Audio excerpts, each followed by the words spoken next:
Hello everyone, welcome to Naira study hub. आप सब कैसे हैं? आई होप अच्छे होंगे। फ्रेंड्स, आज के वीडियो लेक्चर में पढ़ने वाले हैं very short answer type questions. उससे पहले की सीरीज में ऑब्जेक्टिव टाइप क्वेश्चंस की सीरीज को कंप्लीट किया। सो आप लोग प्लेलिस्ट में जाकर कंटिन्यू कर सकते हैं और अपनी तैयारी अच्छे से कर सकते हैं। वैसे आप लोगों के पास नोटिफिकेशन तो पहुंच ही जाती है, लेकिन जिन्होंने अभी तक चैनल को सब्सक्राइब नहीं किया है वो सब्सक्राइब कर लें और बेल आइकन को भी जरूर प्रेस कर लें, जिससे कोई भी नोटिफिकेशन हो वो आप तक पहुंच सके। आज की सीरीज का फर्स्ट नंबर क्वेश्चन है, combine the following sentence into A compound sentence. तो पहले कंपाउंड सेंटेंस को समझ लेते हैं। जिन वाक्यों में दो इंडिपेंडेंट क्लासेस होते हैं वे एक कंजक्शन जैसे and, because, as, yet, etc ये सब होते हैं, यानी ईटीसी का मतलब होता है इत्यादि, ये सब होते हैं, इनसे जुड़े हुए होते हैं, तो वो क्या कहलाते हैं? वो कंपाउंड सेंटेंसेस कहलाते हैं। जैसे आपका हो जाता है he is intelligent, he is not hard working, वह बुद्धिमान है, वह मेहनती नहीं है। अब यहाँ पे आप क्या यूज करेंगे? तो यहाँ पे आंसर जान लेते हैं। He is intelligent but he is not hard working, यानी वो बुद्धिमान है परंतु परिश्रमी नहीं है। Combine the following sentences into a complex sentence. अब कॉम्प्लेक्स सेंटेंस की बात की जाए तो वो वाक्य जो एक प्रिंसिपल क्लॉज और एक या एक से ज्यादा सबऑर्डिनेट क्लॉज से मिलकर बनता है उसे कॉम्प्लेक्स सेंटेंस कहा जाता है। जैसे I meet a beggar he was blind, यानी मेरी मुलाकात एक भिखारी से हुई, वे अंधे थे। अब यहाँ पे I meet a beggar who was blind, मेरी मुलाकात एक भिखारी से हुई जो अंधा था। Change the following into simple past. अब किसमें चेंज करना है? पास्ट यानी भूतकाल में, अतीत आप बोल सकते हो। I am reading a news paper, आपका जो ये सेंटेंस है I am reading a news paper, ये किसमें है? तो ये प्रेजेंट कॉन्टिन्यूअस टेंस में दिया हुआ है। आपको चेंज किसमें करना है? तो सिंपल पास्ट में। इसकी पहचान क्या है? सिंपल पास्ट आप बोल ले, पास्ट इंडिफिनिट बोलने बात एक ही है। तो इसमें आपका पहले सब्जेक्ट हो जाता है, उसके बाद वर्ब की सेकेंड फॉर्म हो जाती प्लस आपका ऑब्जेक्ट हो जाता है, ठीक है ना। तो इस तरह से चीजें कंप्लीट हो जाएंगी। तो सब्जेक्ट आपका क्या है? आई। अब इसमें एम का तो आप यूज नहीं करेंगे क्योंकि आप पास्ट बना रहे हैं ना, पास्ट में। तो आई रीड, तो आपकी फर्स्ट फॉर्म भी रीड रहती है और थर्ड फॉर्म भी रीड रहती है और सेकेंड फॉर्म। तो I read a news paper, तो इस तरह से ये कंप्लीट हो जाता है। Change the following into present perfect continuous. क्या कह रहे हैं कि इसको किस में चेंज करना है? तो प्रेजेंट परफेक्ट कॉन्टिन्यूअस टेंस में चेंज करना है। We have bought the books, यानी ये किस में बना हुआ है? तो जो आपका पहले ये सेंटेंस दिए हुए हैं तो ये आपका बना हुआ है प्रेजेंट परफेक्ट टेंस में बना हुआ है। और बनाना किस में है आपको? तो ये बनाना है आपको प्रेजेंट परफेक्ट कॉन्टिन्यूअस टेंस में, प्रेजेंट परफेक्ट कॉन्टिन्यूअस टेंस में आपको ये बनाना है। तो इसकी पहचान देख लेते हैं। प्रेजेंट परफेक्ट कॉन्टिन्यूअस टेंस की पहचान क्या हो जाती है? सब्जेक्ट सबसे पहले क्या आता है? तो सब्जेक्ट प्लस हैज या हैव हो जाता है, फिर उसके बाद प्लस बीन हो जाता है, ये इसके स्ट्रक्चर की बात कर रहे हैं, प्लस वर्ब की फर्स्ट फॉर्म में आईएनजी लगाते हैं। क्या लगाते हैं? आईएनजी लगाते हैं, प्लस ऑब्जेक्ट लिख देते हैं। तो आप इसी तरह से बना लें। सबसे पहले आपका सब्जेक्ट हो जाता है वी, अब वी के साथ तो हैव ही यूज करेंगे, तो हैव यहाँ पे है, फिर उसके बाद बीन का यूज करेंगे और वर्ब की फर्स्ट फॉर्म में आईएनजी, द बुक्स यानी ऑब्जेक्ट, तो we have been buying the books ये हो जाता है। Love has ran his life, क्या कह रहे हैं कि love has run his life, तो यहाँ पे love has ran his life यहाँ पे आपका हो जाएगा, यानी प्यार ने उसकी जिंदगी बर्बाद कर दी। और बनेगा क्या कि प्यार ने उसकी जिंदगी बर्बाद कर दी है, तो यही आपका रहेगा। तो ये हो जाएगा love has ran his life. Does he write as an essay, क्या वह निबंध लिखता है? तो does he write an essay, क्या वह निबंध लिखता है। यहाँ पे ये हो जाएगा change the following into complex sentence. I know the writer the of this book. I know who is the writer of this book. यानी इसका मतलब क्या है, निम्नलिखित को जटिल वाक्य में बदले। कॉम्प्लेक्स सेंटेंस यानी कि जटिल वाक्य में बदलना है। तो I know the writer of this book, तो मैं इस किताब के लेखक को जानता हूँ। या I know who is the writer of this book, मैं जानता हूँ कि इस किताब का लेखक कौन है। तो यहाँ पे ये हो जाता है। Change the following sentence into passive voice. अब पैसिव वॉइस बनाना है। पैसिव वॉइस मतलब क्या होता है कि निम्नलिखित वाक्य को क्रमवाच्य में बदले। जैसे आपका हो जाता है लॉर्ड रामा किल्ड रावण, यानी भगवान राम ने रावण का वध किया। अब इसको किस में बनाना है, तो पैसिव वॉइस में बनाना है। पैसिव वॉइस में क्या करेंगे, पहले एक्टिव और पैसिव को समझ लेते हैं। जब क्रिया को कर्ता, क्या, जब क्रिया को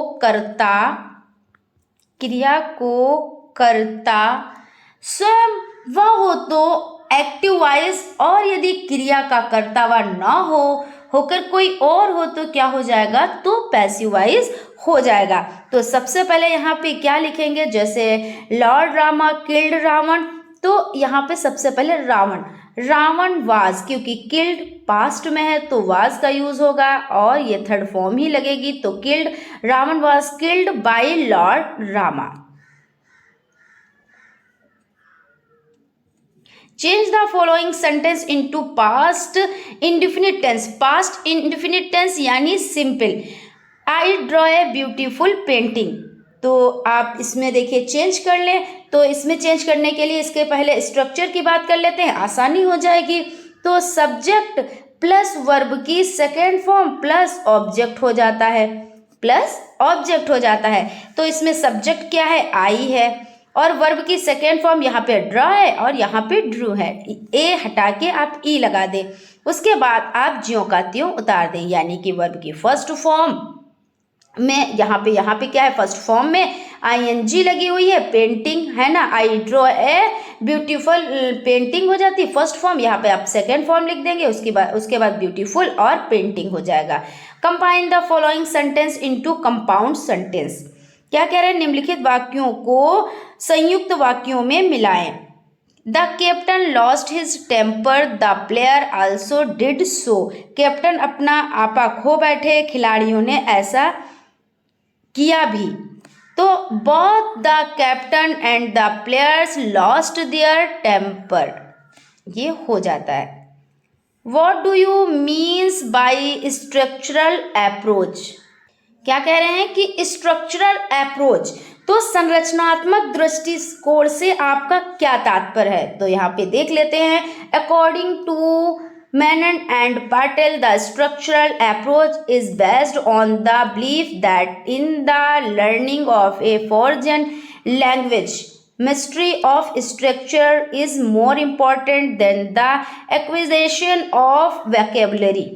यानी क्या हो जाता है, मेनन और पटेल के अनुसार संरचनात्मक दृष्टिकोण इस विश्वास पर आधारित है कि किसी विदेशी भाषा को सीखने में शब्दावली के अधिग्रहण की तुलना में संरचनाओं की महारत अधिक महत्वपूर्ण है।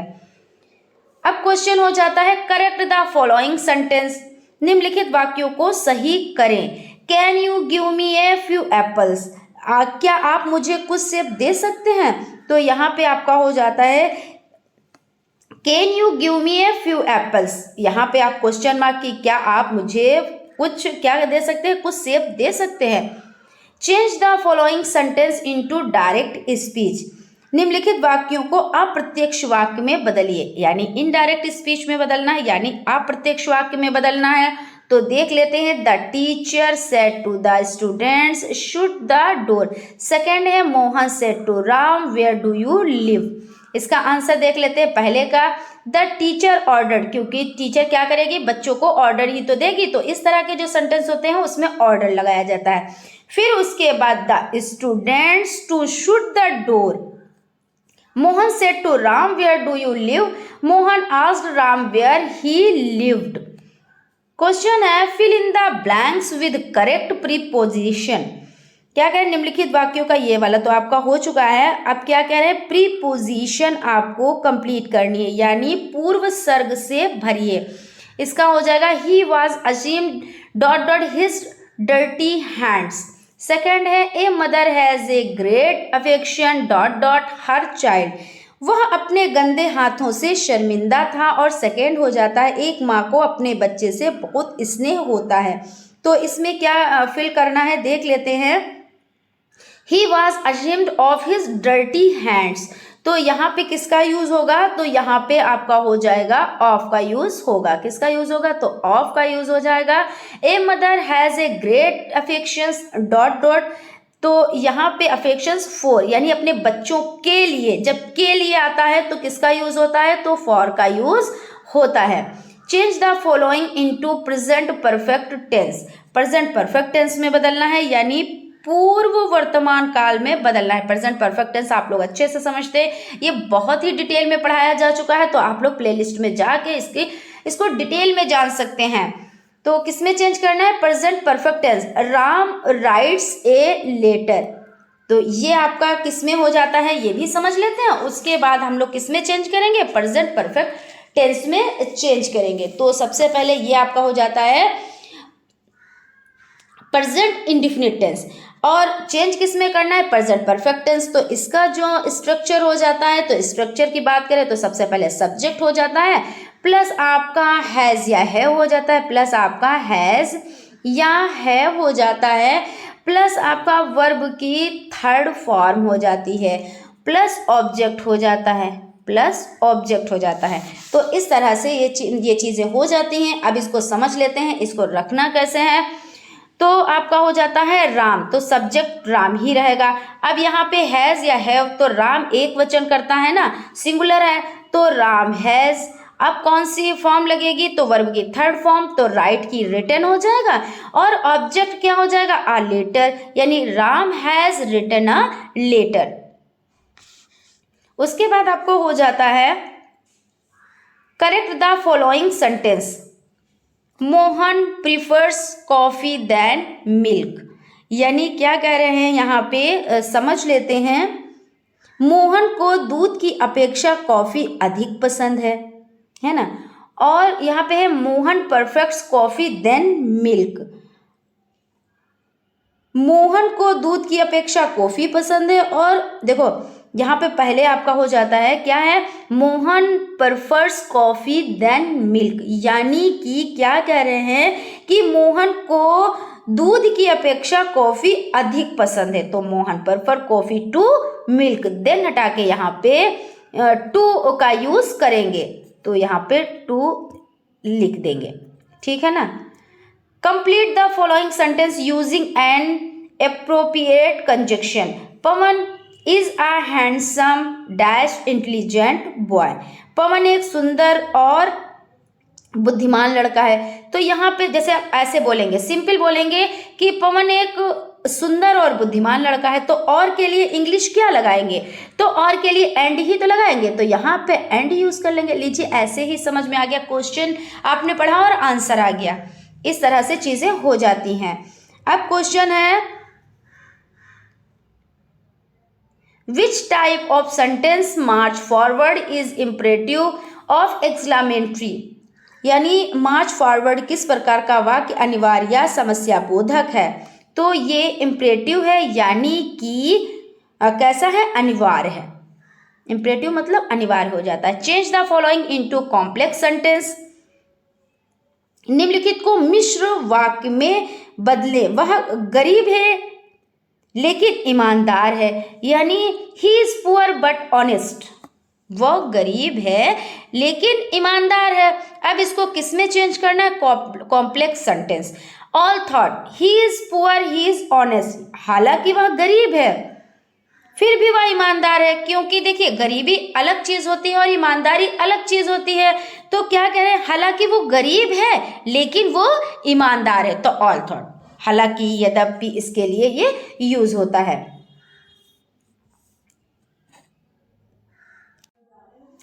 Beside being honest he is gentle, ईमानदार होने के साथ साथ वह सौम्य भी है।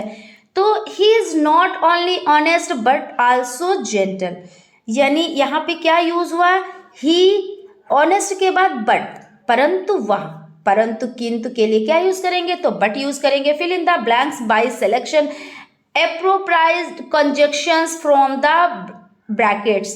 I called him dash dash, he did not answer, and but.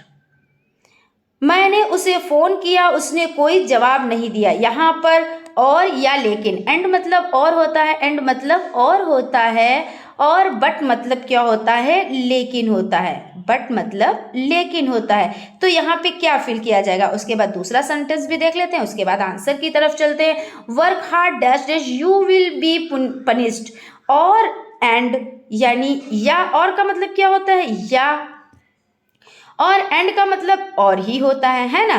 तो यहाँ पे समझ लेते हैं, मैंने उसे फोन किया लेकिन उसने कोई जवाब नहीं दिया। यही तो होता है जब कोई फोन करता है तो यही तो कहा जाता है, मैंने उसे फोन किया लेकिन कोई जवाब नहीं दिया।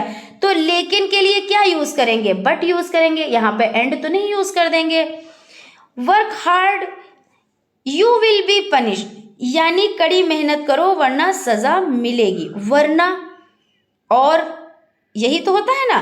तो यहाँ पे क्या यूज हो जाएगा, यहाँ पर और या, और right one word a person who hats Mankind, यानी आप जैसे कहते हैं एक सेंटेंस, लंबा एक सेंटेंस होता है उसको एक सेंटेंस में बोलना होता है, वही यहाँ पे है, यानी लॉन्ग सेंटेंस को एक वर्ड में उसको बोलना होता है। A person who hats Mankind, एक व्यक्ति जो मानव जाति से नफरत करता है। A medicine that kill germs, एक औषधि जो कीटाणु को मारती है। इनको एक लफ्ज में बोलने क्या कहते हैं, तो एक लफ्ज में देखिए मिसेंथ्रोप कहते हैं और जर्मिसाइड होता है, तो ये बोलते हैं। चेंज द, यानी इसकी भी हिंदी देखिए मिथ्याचारी होते हैं। वो कौन होते हैं मिथ्याचारी, जो व्यक्ति जो मानव जाति से नफरत करते हैं वो क्या होते हैं, वो मिथ्याचारी होते हैं। और एक औषधि जो कीटाणुओं को मारती है वो कीटाणु नाशक होती है। Change the following sentence into present perfect continuous tense. अब इसमें क्या कह रहे हैं कि निम्नलिखित वाक्य को वर्तमान पूर्व सतत काल में बदलें। पूर्व सतत काल में बदलना यानी प्रेजेंट परफेक्ट कॉन्टिन्यूअस टेंस में बदलना है। यहाँ पे समझ लेते हैं। He is writing a novel for 5 years। अब इसमें बदलना किसमें है, तो प्रेजेंट परफेक्ट कॉन्टिन्यूअस टेंस। इसकी पहचान क्या है, यानी इसमें पहचान और स्ट्रक्चर की बात करते हैं। तो स्ट्रक्चर क्या है, सबसे पहले सब्जेक्ट लिखेंगे, फिर हैज या हैव, हैज या हैव, उसके बाद बीन का यूज करेंगे, उसके बाद बीन का यूज करेंगे प्लस वर्ब की फर्स्ट फॉर्म में आईएनजी का यूज करेंगे, और आपका फॉर या सिंस ये आपको निश्चित या अनिश्चित के लिए यूज करना होता है। इस पर भी वीडियो बहुत डिटेल में आई है जिसको आप प्लेलिस्ट में जाकर देख सकते हैं। उसके बाद टाइम हो जाता है, प्लस टाइम हो जाता है। तो किस में चेंज करना है, प्रेजेंट परफेक्ट कॉन्टिन्यूअस टेंस। तो सबसे पहले आपका सब्जेक्ट हो जाता है ही, हैज हैव, तो ही के साथ देखिए हैज का यूज करेंगे, उसके बाद बीन का यूज करेंगे, वर्ब की फर्स्ट फॉर्म यूज करेंगे। ए नॉवेल फॉर 5 years, क्योंकि 5 साल, कौन से 5 साल नहीं, अगर संधि होते तो यहाँ पे सिंस का यूज होता है, लेकिन यहाँ पे सिर्फ ये कहा गया है कि 5 सालों से, कौन से 5 साल ये नहीं पता है, तो इसलिए यहाँ पे फॉर का यूज हुआ है। Complete the following sentence. He is ill fever, he is ill with fever, यानी फीवर के साथ, यहाँ पे ये हो जाता है, यानी वह बीमार है, बुखार है। उत्तर बुखार से पीड़ित है, ये जो इसका आंसर हो जाता है वो क्या है, बुखार से पीड़ित है। कंप्लीट द फॉलोइंग सेंटेंस, वाक्य को पूरा करें। She had dot dot dancing for 2 hours, यानी उसने 2 घंटे तक डांस किया। अब क्या करना है, कंप्लीट द फॉलोइंग सेंटेंस। तो ये किस में बना हुआ है, तो आप समझ सकते हैं, इसको आप पहचान सकते हैं। तो ये आपका हो जाता है, जो आपको सेंटेंस ये देखिए बना हुआ है, इसको पहले समझ लेते हैं। ये जो सेंटेंस बना हुआ है ये आपका बना हुआ है पास्ट परफेक्ट कॉन्टिन्यूअस टेंस में, क्योंकि इसमें टाइम भी दिए हुए हैं ना, तो पास्ट में, और हैड बीन दिए हुए हैं इसलिए ये पास्ट में है। हैड दिए हुए हैं तो हैड के साथ बीन का यूज करेंगे ना, तो she had been dancing for 2 hours हो जाएगा। तो हैड के साथ बीन का यूज करेंगे। इन जो बारीकियां हैं, इन बारीकियों को आप तभी समझ सकते हैं जब चीजें आपको बहुत अच्छे से ध्यान में होंगी, आपने बहुत अच्छे से सीखा होगा, वरना थोड़ी सी यहाँ पे कंफ्यूजन रहती है। Correct the following sentence. Walk carefully lest you may fall, यानी यहाँ पे समझ लेते हैं। निम्नलिखित वाक्य को सही करें। Walk carefully lest you may fall, यानी सावधानी से चलो कहीं गिर ना जाओ। तो यहाँ पे क्या करना है कि सावधानी से चलो कहीं गिर ना जाओ। तो walk carefully lest you should fall. Fill in the correct word, यहाँ पे क्या करना है, सही शब्द भरने हैं आपको। He quarrelled the dot a trivial matter, यानी छोटी सी बात पर उसने झगड़ा किया, कर लिया। तो यहाँ पे क्या हो जाता है, ही क्यूलेट अवर ए ट्राइवल मैटर, उसने मामूली बात पर झगड़ा कर लिया। Complete the following sentence using correct article. अब आर्टिकल की अगर बात की जाए तो आर्टिकल कितने होते हैं, इस तरह का भी क्वेश्चन पूछा जाता है एग्जाम में। तो आर्टिकल 3 तरह के होते हैं। कितने तरह के होते हैं, तो 3 तरह के होते हैं। कौन कौन से होते हैं, तो ए हो जाता है, एक आर्टिकल ए हो जाता है, एक आर्टिकल एन हो जाता है, और एक आर्टिकल आपका दा हो जाता है। जैसी जहां पे कंडीशन हो उस तरह से यूज किया जाता है। तो यहाँ पे क्या यूज होगा ये देख लेते हैं। Virtue is it's on revered, यानी यहाँ पे ए का यूज होगा, यहाँ पे एन का तो यूज नहीं होगा, क्योंकि यहाँ पे वी है ना, पहला ये जो शब्द है ये वी है, और वी के साथ एन नहीं लगेगा, एन नहीं लगेगा, यहाँ पे ए का यूज होगा। ठीक है, इस तरह से चीजें हो जाती हैं। Change the following into indirect narration. अब क्या करना है, इनडायरेक्ट नरेशन में बदलना है।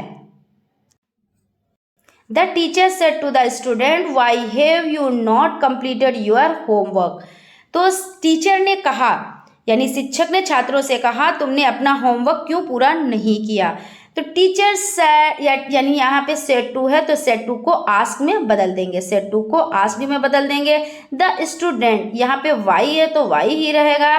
दे हैड नोट, यहाँ पे हैव है इसलिए पास्ट में, तो हैड का यूज करेंगे, और नॉट है तो नॉट ही रहेगा। कंप्लीटेड देयर होमवर्क, इस तरह से हो जाता है। करेक्ट द फॉलोइंग सेंटेंस, निम्नलिखित वाक्यों को शुद्ध करें। As sooner as I come, it began to rain. मेरे आते ही बारिश होने लगी। यहाँ पे क्या करना है, देखिए as soon as I come, it beginning to rain, तो इसको चेंज करना है, तो as soon as I come to began to rain. The climate of Kashmir is healthier than Delhi. तो the climate of Kashmir is healthier than that of Delhi, यानी कश्मीर की जलवायु दिल्ली की तुलना में अधिक स्वस्थ है। तो कश्मीर की जलवायु दिल्ली की तुलना में अधिक स्वस्थ है, तो यही रहेगा। Write the meaning of the following items and perhaps. Null and void, यानी अशक्त और शून्य हो जाता है। अप्स एंड डाउन्स, उतार चढ़ाव हो जाता है। तो इसमें देख लेते हैं। नॉट वैलिड इन लॉ, कानून में मान्य नहीं है। और mixture of God and bad things in life in particular situation, जीवन में या किसी विशेष परिस्थिति में अच्छी और बुरी चीजों का क्या होता है, मिश्रण, ये हो जाता है। उसके बाद आपका क्वेश्चन है, transform of following sentence into negative without changing the meaning. मतलब मीनिंग नहीं चेंज करनी है, ऐसे ही इसको नेगेटिव में करना है। तो एज सुन एज को नो सूनर कर देना है। क्या कर देना है, नो सूनर, क्योंकि इन्होंने कहा है कि मीनिंग नहीं हटानी है, सिर्फ नेगेटिव में करना है। तो no sooner had the bell rang then the boys come out of the class. Write one word of the following group of words that cannot be concurred a person unable to pay debts. तो invincible या invisible insolvent ये हो जाता है, यानी अजय और दिवालिया। Change the following into passive voice. I am writing a letter. तो अ लेटर, सबसे पहले इसको उठाएंगे, यहाँ पे सब्जेक्ट को ऑब्जेक्ट को सब्जेक्ट में कर देते हैं। तो अ लेटर इज बीइंग, क्योंकि यहाँ राइटिंग है ना, तो is being written by me. Complete the following sentence. I prefer milk tea. तो I prefer milk to tea. Complete the following sentence. He congratulated me dash dash my success. He congratulated me on my success.